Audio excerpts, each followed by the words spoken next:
Are you waiting for the perfect time to go after what you want? Well, perfect timing is sort of like waiting to find a $20 bill in your winter coat from the previous season. It might happen, but I wouldn't bet on it.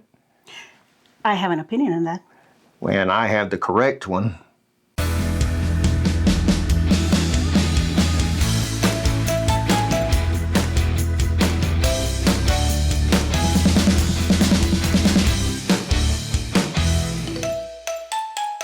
Hi, I'm Rick. Welcome to Half Right, where my advice is 100% correct about half the time.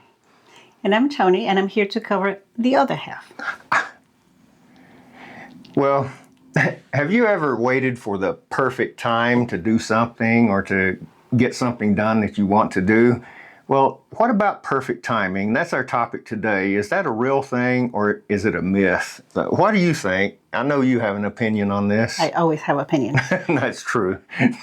So I think in some cases, there is a perfect time to do things. But most of the time, that's just a myth, a mirage. I think so. I think there can be a perfect time, but in most cases, if you wait for the perfect time to do anything, it's just never going to get done. So what do you think? What does that say about preparation? I mean, should you prepare to do something or can you over-prepare? I think you can certainly over-prepare. I think some preparation is important, but not waiting for perfection. Yeah, starting this channel is a perfect example of that because I'd been thinking about it for a long, long time. And there were a number of factors of why I kept putting it off. And number one, the fear, the fear of being in front of a camera, which is something we don't normally do. And there's definitely an acclimation period to that. And not having the equipment I wanted to have. True. It's like, we're gradually working on equipment upgrades. But I mean, there are just so many factors that kept putting me off. So that's a perfect example. If we'd waited for the perfect time to start this channel, we'd still be waiting. So I shouldn't pick on you for being a procrastinator. Probably not, because you are just as bad as I am, if not worse. So going back to, waiting for the perfect time or just jumping and doing it, can you think of some people who perhaps that we know, famous people who, if they had waited for the perfect time, we wouldn't have what we have today? Well, I can think of two people right off the bat that we know, me and you, but as far as famous people, I mean, I know famously, I think Oprah Winfrey, I can't remember whether she was fired from her local job or was demoted. We'll just say demoted because that sounds nicer to Oprah.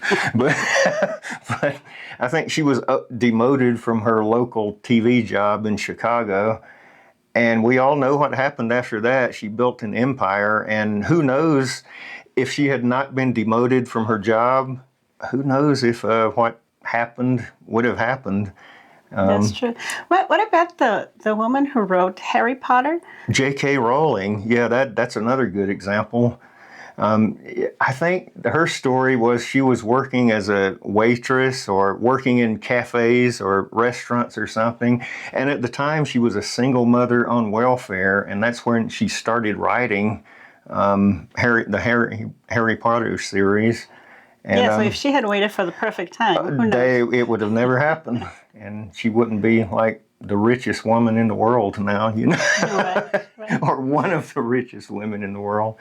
So what about some personal examples? I know you have an example of something that might not have happened if you'd waited for the perfect moment. Right. So we are very different people. And as you know, that's true. I am definitely a planner, right? I rather plan than just jump into things. And so years ago, a friend of mine and I were talking about traveling to Europe. And I was, of course, thinking, I don't know if I'm going to have time off, if I can save money. And she just went ahead and bought the tickets on a credit card. And then she said, we're going. Well, then somehow we made it happen, right? So now I am so glad that, I was able to do it. I wouldn't have done it otherwise. I would have always waited for having enough money in the bank or having asked for the time off, etc. How about you? Well, I think I have many examples, but I guess the most prominent one would be when I transitioned from my 20-year TV career into long haul trucking, which was a complete 180 in what I was accustomed to doing. To make a long story short, at the end of my TV career, I was not happy with what I was doing. That's another story in itself. But I stayed in it for longer than I should have, being miserable. But for one reason or another, finally got out of it and didn't know what I was going to do. I was just thumbing through the newspaper one day, back when we still thumbed through real, actual, tangible newspapers, and so ran up on one of those ads that said, big trucks mean big bucks. You saw them; they were ubiquitous, back in the day. And I just said, what the heck, just I needed a big change, and that was it. And nothing could have been further from what I was accustomed to, and I could not have gone further outside my comfort zone. But ultimately, it showed I learned about a side of me that I didn't know existed. I learned that I had more mettle and moxie than I knew I had. And believe it or not, well, you believe it because you lived it. But if I had never done that, if I had not mustered up the moxie to get out of the TV business and do something completely that I felt completely unqualified for, I would have never met you. That's true. Yeah. And you wouldn't have written your first book. That's also true. It's like, I have a few books published. For my entire life, I'd always dreamed and dabbled with being a writer. And I'd never really pursued it seriously, but actually being on the road inspired me to write a book about being on the road with my cat. And lo and behold, not that one, a real one. But it inspired me to start taking notes. And over the years, I cobbled my notes together into some form of coherency. And Spirit of the Road, the life of an American trucker and his cat finally came to fruition. And that would have never happened had I not made that leap of faith. True. And I think those are even more important as we get up in age, like we are. Yeah. And getting close to retirement, because we have less time ahead of us than behind us. So waiting for the perfect time may mean we never get to do certain things. Yeah, I like to say, we have more time. We have more time in the rearview mirror than in looking out the windshield. Mm-hmm. And it gets riskier as we get older to put things off because tick tock. It's like that. You don't think about that when you're younger, but especially after you're north of 60, like we are, that ticking tends to get a little louder, and the urgency to do the things you really want to do in life, well, it's now. It's literally now or never. So. Very true. Very true. So, what about making excuses? Is that something that kind of prevents us from moving forward with a plan? Absolutely. Because, there are many deterrents. I think fear is the biggest one. It's like, for instance, the story I told about not waiting too long to get out of the TV business. Well, I knew that my current role was not making me happy, but fear of the unknown kept me from going, because sometimes it's the devil you know is less scary than the devil you don't know. So you tend to stay in a situation that you know isn't right for you and isn't making you happy, instead of taking a leap into the unknown. That's even scarier, and that's why a lot of people don't do it. But I mean, I'm living proof it worked out. I'm glad I did it.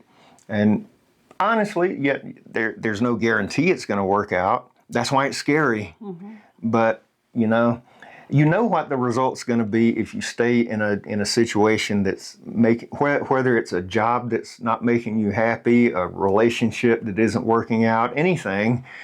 It's scary to take that leap, but what's the alternative? Right. Staying in a situation that you know is going to make you unhappy. So, yeah, it takes some courage to take a leap of faith to do what you really want to do. But in my case, it's the best thing I ever did. And maybe sometimes we can think of it in terms of regret doing something instead of never trying. Yeah, exactly. I mean, I'd rather try and fail than just never try at all. I mean, if you give it your best go, at least you can leave this world with the certitude that, hey, I gave it my best shot, rather than having to lay there and say, well, I wish I had. But yeah, so yeah, take a crack at it. I mean, it worked out for me. So wait a second. We have agreed on most of well, mark this day on the calendar. What's going on? Yeah, I know. Well, our topic next week, I can guarantee you that there won't be quite as much harmony or agreement. So yeah, let's just mark this. Let's mark episode 2 on the calendar, because you may never see this again.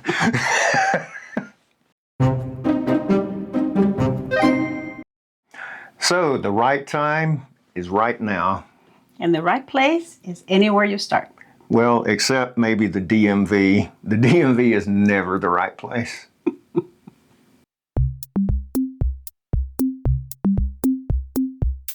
So remember when you told me to just go ahead and start this channel already? Yeah, I figured nagging was going to be the only way. Well, apparently nagging works better than the to-do list I had. Or the flugelhorn. The flugelhorn? What's a flugelhorn? The flugelhorn. Yeah, or never forget the flugelhorn. Or the flugelhorn.